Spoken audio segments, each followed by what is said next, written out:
Chers amis, frères et sœurs, la liste de lecture quotidienne de la Fédération protestante, qui nous propose de lire toute la Bible en 6 ans, commence cette semaine la lecture suivie du début de la première lettre ou épître de l'apôtre Paul aux Corinthiens. Voici un extrait du premier chapitre, les versets 22 à 25.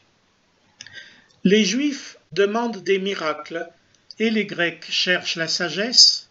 Nous prêchons Christ crucifié, scandale pour les Juifs et folie pour les païens.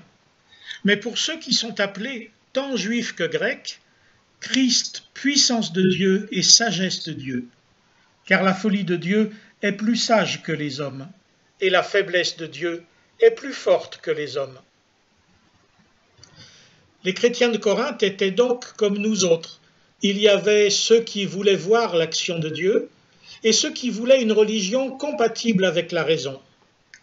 Les premiers aimeraient bien que l'épidémie s'arrête, que Dieu se manifeste ainsi, qu'il empêche les gens de souffrir, voire de mourir, afin que chacun soit jeune et beau, riche et en bonne santé.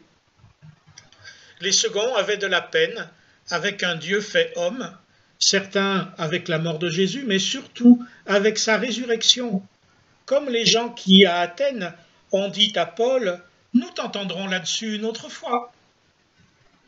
Alors, entre la soif de miracles, religion magique, et le refus des miracles, religion philosophique, où nous tenons-nous? C'est notre foi qui est questionnée ainsi, par les autres comme par nous-mêmes, surtout en un temps d'incertitude et de misère. On me dit sans cesse « Où est ton Dieu ?» Dans nos écoles, on retrouve les mêmes demandes, souvent sous forme de refus tant du christianisme que de la laïcité. Il y a ceux qui se réclament d'un Dieu tout-puissant contre la science et ceux qui se réclament de la science contre toute religion. Mais la science n'y est pour rien. Non plus que ni le vaccin ni Dieu ne sont la cause du virus.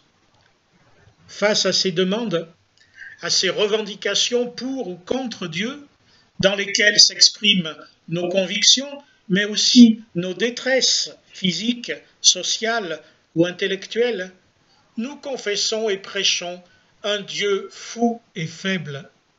Fou de ce qu'il ne correspond en rien aux images que nous nous faisons de lui, positives ou négatives, et faible en ce que son plus grand miracle est sa venue en humanité, comme l'un de nous, et ce jusqu'à la mort, et au-delà d'elle. Cela ne satisfait ni les admirateurs de puissance, ni les chercheurs de sens. Mais c'est comme ça. La puissance de notre Dieu est incompréhensible, tout comme l'amour, un amour qui cherche à satisfaire l'autre avant soi, un amour qui donne et se donne, et non un ersatz d'amour qui prend. Ainsi a été et est toujours le Christ, Jésus de Nazareth, notre Seigneur, mort à cause de nous et ressuscité, vivant pour nous offrir une plénitude de vie dès maintenant, que nous soyons, selon le monde, pauvres ou riches, sains ou malades, trop jeunes ou trop vieux. Il se tient avec nous là où nous sommes.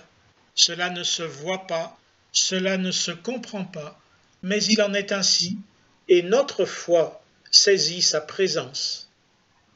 Que ce temps vous soit plein de cette foi, sans chercher miracle ni raison, mais seulement l'amour du Père en Jésus.